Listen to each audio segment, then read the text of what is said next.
पहले जवाबी दौर के लिए इनवाइट कर रहा हूं मुफ्ती साहब को। Your rebuttal round 1, you have 7 minutes।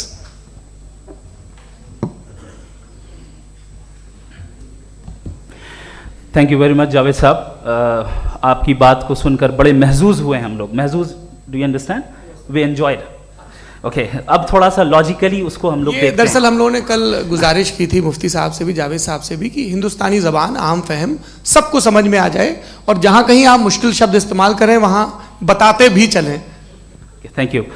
तो सबसे पहले हमारे रिस्पेक्टेड जावेद साहब ने हवाला दिया कि खुदा फ़ानी है। कितने मजहब आगे चले गए, किसी ने जुपिटर को खुदा माना, किसी ने किसी को माना। मैं कहता हूँ जिसने कॉन्टिंजेंट चीज़ को खुदा माना, गलत माना, वो खुदा ही नहीं, वो खुदा ही नहीं है। हम तो नेसेसरी बीइंग को साबित करने बैठे हैं, वो नेसेसरी कॉज जो इटरनल है, जो अबदी भी है और अजली भी है। हम किसी और को साबित करने नहीं बैठे। दूसरी चीज उन्होंने कहा कि फेथ एंड बिलीफ, ये एक ऐसी डेफिनेशन है फेथ की जो इन्होंने पहली मर्तबा पेश की है, या माफ कीजिएगा इन्होंने पहली मर्तबा पेश नहीं की है, रिचर्ड डॉकिंस ने पहली मर्तबा पेश की है। मुझे मालूम है ये सोर्स कहां से है। एपिस्टेमोलॉजिकली फेथ और बिलीफ का फर्क आप इस तरह नहीं कर सकते सर। फेथ सही भी होता है, गलत भी होता है। बिलीफ सही भी होता है, गलत भी होता है। जो लॉजिक, रीजन और एविडेंस से बैक्ड होगा वो फेथ सही होगा। और आप जिस फेथ की बात कर रहे हैं कि इलॉजिकल है और उसके पीछे नहीं है, तो we are on the same page. हम नहीं मानते उस फेथ को, जो फेथ ऐसा हो जिसके पीछे कोई लॉजिक ना हो, एविडेंस ना हो, हम नहीं मानते। हम तो उस फेथ के कायल हैं जिसके पीछे लॉजिक हो और एविडेंस हो। तो बिलीफ सही भी होता है, गलत भी होता है, फेथ भी सही होता है और गलत भी होता है। तो आज फेथ और बिलीफ के डिफरेंस पे बात नहीं हो रही। आज आप चाहे फेथ एक्सेप्ट कर लें या बिलीफ एक्सेप्ट कर लें, आज ये बात होगी कि ट्रूथ क्या है। चाहे ट्रू बिलीफ सही है या ट्रू फेथ सही है, और फॉल्स फेथ क्या है और फॉल्स बिलीफ क्या है, बात इस पे हो रही। दूसरी चीज इन्होंने पूछा, स्टुपिडिटी फिर क्या है? अगर फेथ, रिलीजन स्टुपिडिटी नहीं है तो और क्या है? चूंकि फेथ का मुतालबा करते हैं तो स्टुपिडिटी क्या है? मैं कहता हूं स्टुपिडिटी एथिज्म है। उसकी वजह यह है कि आप एक सड़क पे जा रहे हो और आप किसी गार्डन में जाएं और देखें वहां लिखा है फूलों के साथ, I love Javed Akhtar, and I really do, I love you sir. So जब आप वहां पर पहुंचे तो वहां पहुंचकर अब ये बताएं, क्या आप ये कहेंगे वाह व्हाट अ नेचुरल सिलेक्शन? ये क्या नेचुरल सिलेक्शन है? नहीं, ये प्रिसाइजली डिजाइंड है, इसके पीछे डिजाइनर है। लिहाजा अगर कोई एक ऐसी कॉमन सेंस की बात को कबूल नहीं कर रहा है कि यूनिवर्स जो इतने प्रिसाइजली काम कर रहा है, हम कह दें कि खुद ब खुद बन गई, मैं समझता हूं इससे बड़ी स्टुपिडिटी और कुछ नहीं है। ये इर्रेशनल चीज है। फिर हमारे सर ने कहा कि आपने बॉल पे फोकस किया, आइलैंड पे फोकस नहीं किया। अरे आइलैंड को किसने बनाया यही समझाने के लिए तो बॉल की मिसाल दे रहा हूं। और बॉल भी कॉन्टिंजेंट है, आइलैंड भी कॉन्टिंजेंट है, दोनों नेसेसरी बीइंग का मुतालबा करते हैं। आगे इन्होंने कहा कि नेचर में कोई इंसाफ नहीं है। हम डिसाइड करते हैं कि मोरालिटी क्या होती है, इंसाफ क्या होता है। हम डिसाइड करते हैं, जैसे ड्राइविंग सीट में ट्रैफिक वाला, ये तो किसी खुदा ने नहीं कहा, ये है, इसे कहते हैं फॉल्स इक्विवेलेंस। ये एक लॉजिकल फेलेसी है। आपने जो है मिसाल दी ड्राइविंग की और ट्रैफिक की, ये सब्जेक्टिव मोरालिटी है। आप सब्जेक्टिव मोरालिटी को मिसाल बनाकर ऑब्जेक्टिव मोरालिटी के ऊपर नहीं थोप सकते। इंसाफ की ऑब्जेक्टिव मोरालिटी है। अगर आप ये कहते हैं कि नेचर में इंसाफ नहीं है, तो इंसाफ का न होना ये नेचुरल हुआ, तो फिर नेचर को नेचर रहने दे। क्यों हम इतना स्ट्राइव कर रहे हैं दुनिया में इंसाफ लाने के लिए?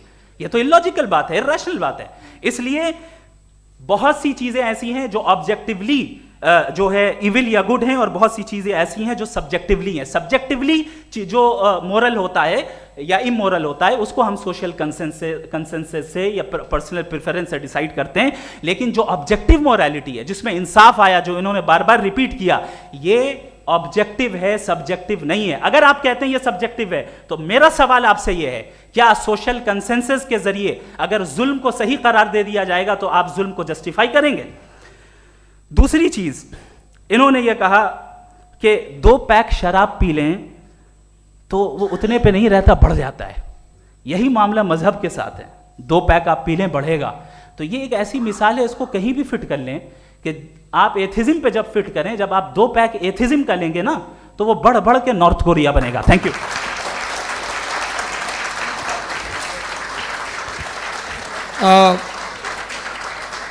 फर्स्ट राउंड के रिबटल के लिए मैं जावेद साहब को इनवाइट कर रहा हूं। आपके पास 7 मिनट का वक्त है, रीसेट कर दीजिएगा प्लीज।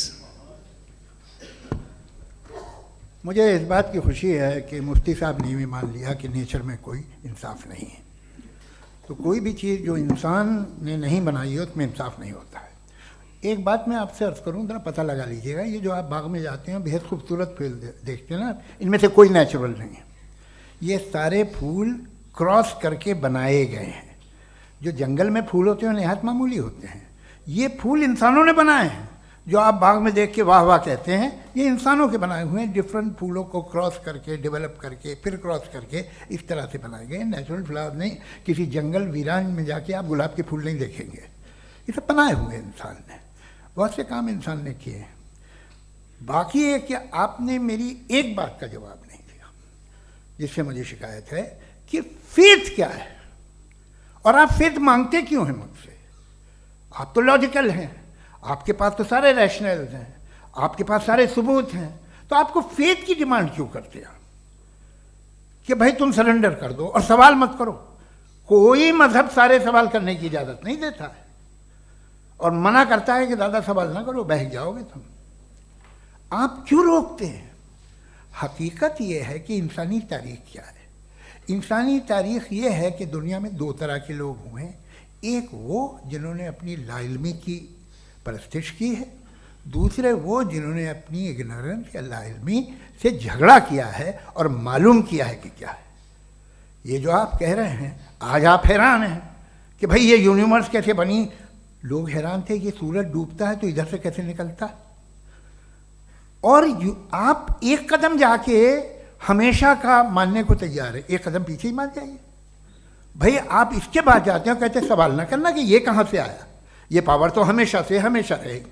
तो आप यूनिवर्स के बारे में मानने में क्या तकलीफ है? एक कदम पहले रुक जाइए। ये हमेशा से थी या नहीं थी, हमें मालूम नहीं है। और ये कहना कि हमें मालूम नहीं है, कमाल ये है कि दुनिया के सारे मजहब सब जानते हैं ये दुनिया कैसे बनी थी, कैसे मिटेगी, मरने के बाद क्या होगा, इनको सब इल्म है। इनको किसी को डायनासोर होते थे पहले ये नहीं पता था, किसी को नहीं पता। किसी भी दुनिया की मजहबी किताब में डायनासोर का जिक्र नहीं है।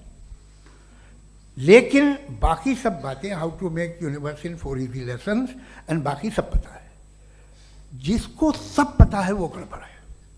हम में ये इंकिसार, ये ह्यूमिलिटी होनी चाहिए कि हम ये कहें कि हमें ये बहुत सारी बातें नहीं मालूम, लेकिन हम उनकी परस्तिश न करना, अपनी लाइल्मी को की परस्तिश न करें, हम उसे पता लगाने की कोशिश करें।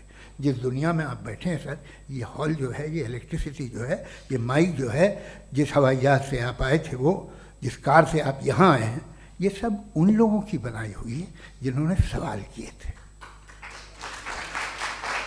ये दुनिया जिसमें आप आज आराम से हैं, ये उन लोगों की बनाई है कि जिन्होंने सवाल किए थे। और हर स्टेज पे इन सवालों को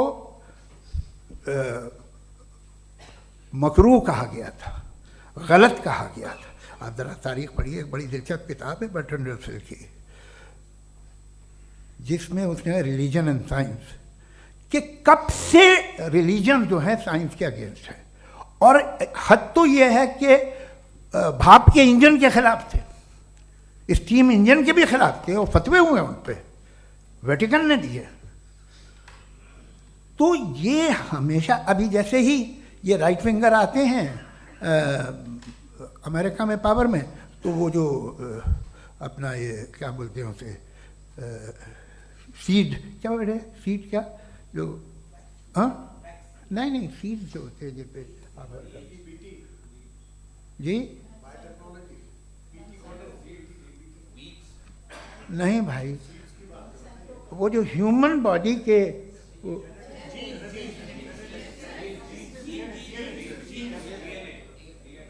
उस पर रिसर्च बंद हो जाती है, रिपब्लिकन नहीं करने देते। अरे भाई इतना डर क्या है तुम्हें? एक ज़माने में बहुत नाराज़ थे ये सारे मजहबी लोग कि ये इंसान तो इंसान बनाने की कोशिश कर रहा है। आपको क्या तकलीफ भाई, बना ले तो बना लेने दो, ये खौफ क्या है? और ये सब आज जो आप कह रहे हैं नामुमकिन है, ये कैसे हुआ, मुझे एक किस्सा याद आता है। जब मैं 6ठी क्लास में था तो मैं मैथमेटिक्स में बहुत वीक था, तो एक टीचर रख दिया गया, उसने 1 2 3 4 5 6 7 को सिखा दिया मुझे।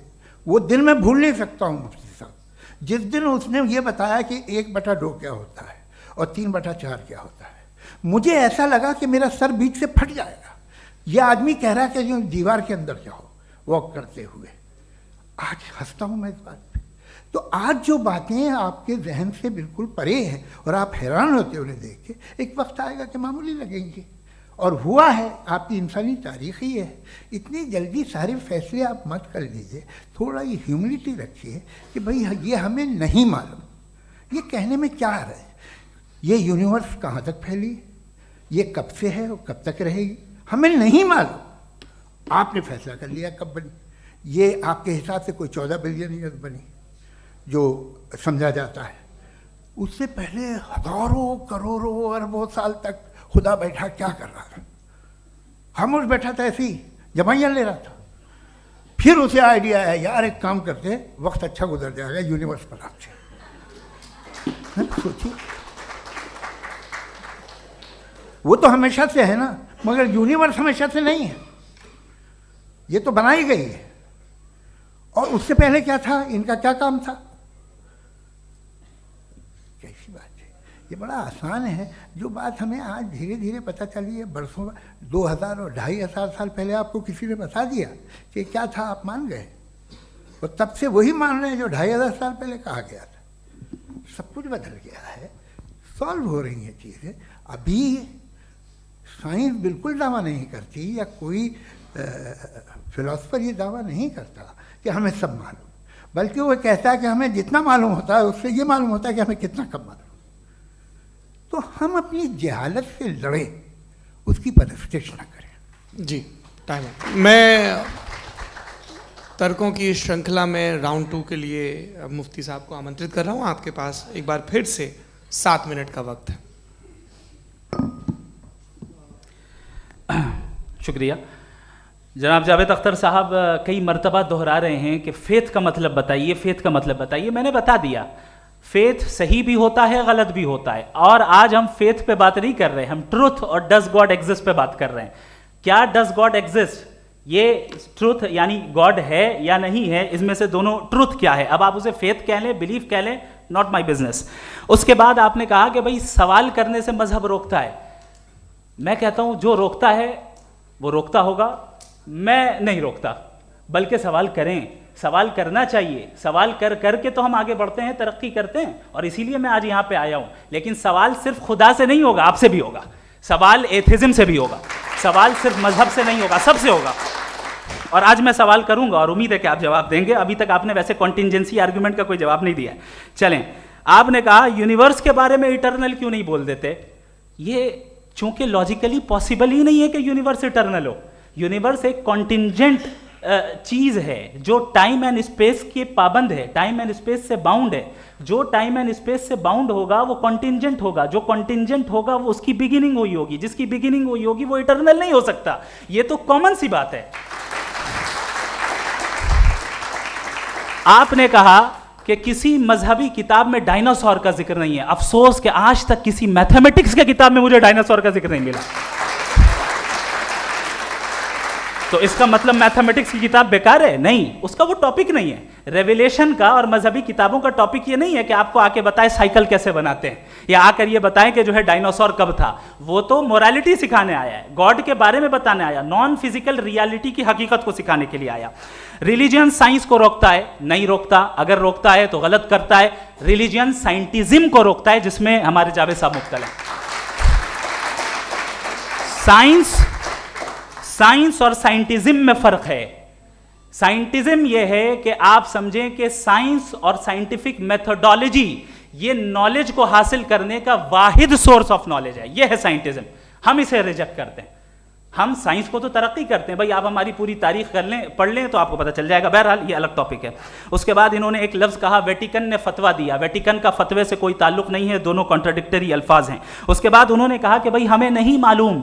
अगर नहीं मालूम तो क्लियरली कह देना कि नहीं मालूम है, इसमें क्या हरज है। तो वही तो मैं कह रहा हूं ना कि आप कह दें कि नहीं मालूम, लेकिन क्लेम क्यों कर रहे हैं कि गॉड एग्जिस्ट नहीं कर रहा है? आप कह दें नहीं मालूम है, हो सकता है हो सकता ना हो, लेकिन आप क्लेम कर रहे हैं। The moment you say God does not exist, this is a claim, and now the burden of proof is upon you to, जैसे हमारे ऊपर है। और क्यों है मैं बताता हूं, क्यों है ये भी मैं बताता हूं। फिलोसॉफिकली जो क्लेम होता है ना, सिर्फ ये नहीं होता कि इंसान कहे पॉजिटिव क्लेम करे और नेगेटिव क्लेम करे तो बर्डन ऑफ प्रूफ नहीं है। आप मिसाल के तौर पे मैं कहूं कि फुला उस कमरे में कोई नहीं है, मैंने एक नॉलेज का क्लेम किया है। उस कमरे में कोई नहीं है, मैंने एक नॉलेज का क्लेम किया। या तो मैं कहूं मुझे नहीं पता, हो भी सकता है नहीं भी हो सकता है, this is not a claim. लेकिन जब मैं कह रहा हूं कि वहां कोई नहीं है या मैं कह रहा हूं वहां कोई है, दोनों क्लेम है और दोनों के ऊपर बर्डन ऑफ प्रूफ है। हमारे ऊपर भी बर्डन ऑफ प्रूफ है, मैंने कंटिजेंसी आर्ग्यूमेंट दिया, इसे तोड़कर दिखाइए। आखिरी चीज, इन्होंने कहा कि खुदा दुनिया बनाने से पहले 150 साल पहले या करोड़ों साल पहले क्या कर रहा था। अरे हजरत, चलें बहरहाल मैं जवाब दे देता हूं, आप हमारे रिस्पेक्टेड पर्सनालिटी हैं, अगर आप नहीं होते तो मैं ऐसे एंटरटेन ही नहीं करता। टाइम, ये 100 साल पहले या 100 साल बाद, पहले बाद में अभी, ये वो अल्फाज हैं जिनका ताल्लुक टाइम से है। टाइम शुरू ही हुआ है यूनिवर्स की बिगिनिंग के बाद, तो उसके पहले खुदा क्या कर रहा था? सवाल इलॉजिकल है, ये फेलेसी है। यानी आप ये कह रहे हैं कि यूनिवर्स के बनने से पहले खुदा क्या कर रहा था? टाइम के बनने से पहले, पहले का ताल्लुक टाइम से, टाइम उस वक्त था ही नहीं, तो ये सवाल ही इनवैलिड है खुदा के ताल्लुक से। दूसरी चीज, आर्ग्यूमेंट ऑफ कंटिजेंसी जो मैंने आपके सामने पेश की है, आपने बार बार ये प्रूफ किया और ये कह रहे हैं कि गॉड ऑफ गैप्स। देखिए, पहले नहीं मालूम था, साइंस ने कर दिया। सिंपल्स की मिसाल से मैं समझा देता हूं। जिस गैप्स की आप बात कर रहे हैं ना, साइंस उन गैप्स को जिन चीज के जरिए भी प्रूव करेगा वो कॉन्टिंजेंट ही होगा, अब चाहे वो फोर्स हो, मैटर हो या एनर्जी हो। लिहाजा सवाल हमारा उस वक्त भी वैलिड होगा जब तक कि आप नेसेसरी बीइंग पे ना आ जाएं, और इन्फिनिट रिग्रेस पॉसिबल नहीं है of causes in practical world, तो जाहिर है कहीं रुकना पड़ेगा, जहां रुकेंगे वही खुदा है।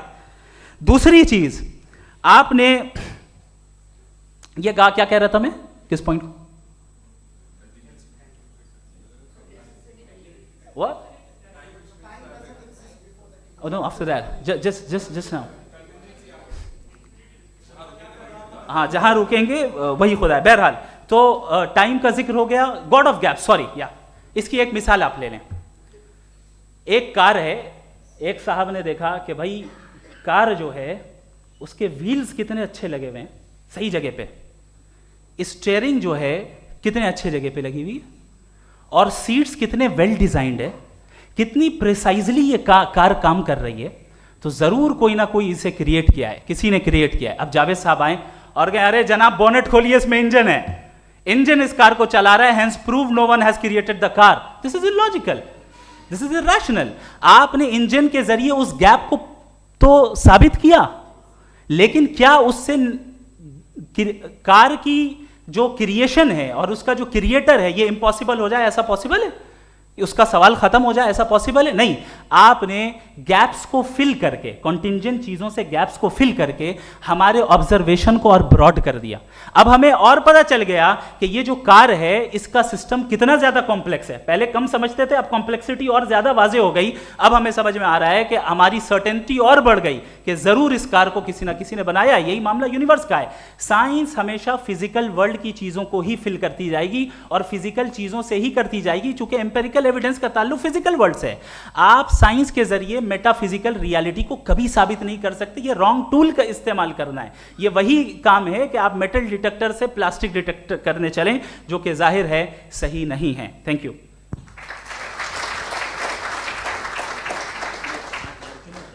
जी, ये आर्ग्यूमेंट का राउंड 2 है। हाँ। 7 मिनट है। पहले तो मैं आपसे अर्ज करूं कि आपने कहा कि जब कायनात ही नहीं थी तो वक्त भी नहीं था, कुछ भी नहीं था। कैसे नहीं था? खुदा था। एक एग्जिस्टेंस तो था ना खुदा का। तो जब खुदा था तो वक्त भी होगा। ऐसा नहीं है कि कुछ भी नहीं था, खुदा था। अच्छा, बाकी एक आपने कहा साहब आप साबित कीजिए, आपके पास भी लॉजिक है या मेरे पास भी लॉजिक है। आप मेरा जिम्मेदारी नहीं है साबित करना कि खुदा है। बर्टन रसल ने बड़ी अच्छी बात कही, बर्टन रसल ने बड़ी अच्छी बात कही। मैं आपसे अगर ये दावा करूं कि एक चाय की केतली मरीख के चारों तरफ घूम रही है, मार्स के चारों तरफ, तो ये आपका काम नहीं है कि आप साबित करें कि कोई चाय की केतली नहीं है। ये मेरा काम है, मैंने दावा किया है। ये दावा तो मजहबी लोग करते हैं कि खुदा है, मैं क्यों साबित करूं कि नहीं है? जब तक आप मुझे कन्विंस नहीं कर देंगे मैं नहीं मानूंगा। आपकी जिम्मेदारी है, मेरी जिम्मेदारी नहीं है। दोयम ये कि ये जो आप कह रहे हैं, जो गैप्स हैं, ये गैप जब जब किसी मजहब को चैलेंज करते हैं, जब ऐसा कोई बात आती है तो हंगामा हो जाता है कि जब वो चैलेंज करें किसी फेथ को। ये तमाम साइंस जो है इसे मुख्तलिफ जगहों पे मुख्तलिफ वक्तों में मजहब ने रोकने की कोशिश की है। ये किताब है religion and science, Burton Russell की, पढ़िएगा, अच्छी लगेगी आपको। तारीख ही है साइंस, मजहब की साइंस से उसका यही रिश्ता है। अच्छा, अब ये हम सोचें कि बहरहाल ये वजूद जो है मजहब और ये बिलीव इन गॉड इंसान को बेहतर बना देता है, तो एक काम कीजिए, हिंदुस्तान वर्ल्ड का नक्शा लीजिए और मार्क कीजिए कि रिलीजन कहाँ कहाँ ज़्यादा है, कहाँ कहाँ, चाहे वो लैटिन अमेरिका हो या मिडल ईस्ट हो या फार ईस्ट हो या हिंदुस्तान के वो इलाके जहाँ मजहबियत ज़्यादा है। रख दीजिए नक्शा अलग। अब दूसरा नक्शा कि कहाँ कहाँ नाइंसाफ़ी, रिप्रेशन, औरतों के हुकूक की पामाली, जुल्म, डिक्टेटरशिप कहाँ है, नक्शा एक ही होगा। तो आप मुझे बताएं कि जो इसका तरकीब इस्तेमाल क्या है, खुदा का तरकीब इस्तेमाल तो बताइए। आप छोटी सी दवा सड़क पे बेचते हैं, उसकी भी तरकीब इस्तेमाल बताते हैं। इसके इस्तेमाल से तो फ़ायदा ही नहीं हुआ किसी को। जो सारे के सारे ख़राब मुल्क हैं, ख़राब समाज है, वो सारे जुल्म खुदा के नाम पे करते हैं। वो गलत करते हैं, सही करते हैं, मुझे क्या लेना देना उससे। इस्तेमाल से मालूम होता ना। एक विस्की की बोतल कभी शायद देखी हो आपने, लाल रंग की होती है, उस पर रोशनी और छपड़े इंतहाई खूबसूरत लगती है, क्या बिगाड़ रही है किसी का? उसका इस्तेमाल गलत है, इसलिए आप उसे नापसंद करते हैं। इसका इस्तेमाल गलत है, इस तसव्वुर का इस्तेमाल ही गलत है और हमेशा से गलत हुआ है। आप देख लीजिए, इंसानी तारीख देख लीजिए, आज देख लीजिए, हिंदुस्तान देखिए, दुनिया देख लीजिए, क्या हो रहा है। इसे कैसे इस्तेमाल कर रहे हैं? फेथ वाले लोग क्या फेयर हैं, जस्ट हैं, जो अपने खुदाओं पे यकीन रखते हैं, वो किस तरह के लोग हैं? वो लोगों को इंसाफ देते हैं, वो बेहतर इंसान बने। तो इस दवा का फ़ायदा क्या है? चलो बहुत फ़ायदा हो रहा तो मैं इस्तेमाल कर लूँगा, मैं मुझे तो इस दवा का कोई फ़ायदा दिखता ही नहीं। मुझे तो ऐसा लगता, मैं एक और बात बताऊं, अगर कोई आदमी मजहबी है और अच्छा आदमी है तो मैं उसकी बहुत इज्जत करता हूँ, इसलिए कि मेरा ख्याल है मजहबी आदमी का अच्छा होना मुझसे अच्छा होने से ज़्यादा मुश्किल है। भाई हर चीज़ की एक लिमिट है। आप इतना भाग सकते हैं, इतना नहीं भाग सकते, इतना वजन उठा सकते, इतना नहीं उठा सकते, इतना दूर देख सकते हैं, इतना दूर नहीं देख सकते। उसी तरह कॉमन सेंस कहता है कि आप में नेकी का भी एक कोटा होगा। अब आप अगर सुबह जाते हैं अपनी इबादत गाह और इबादत करते हैं तो बाहर निकलते हैं तो आप तो यही महसूस करते हैं कि आपने एक बहुत अच्छा काम किया, आपकी नेकी का एक बहुत बड़ा कोटा खर्च हो गया जिससे किसी का कोई फ़ायदा नहीं। मैं तो नहीं जाता हूँ तो मुझे तो किसी को खाना खिलाना पड़ेगा, किसी बेवा की मदद करनी पड़ेगी, मैं अपना कोटा कैसे कंज्यूम करूँ? आप अपना कोटा सारे मजहबी लोग इंतहाई यूजलेस कामों में यूज़ करते हैं। उसके बाद भी अगर आप में बच्ची है थोड़ी सी शराफत तो भाई वाह क्या बात।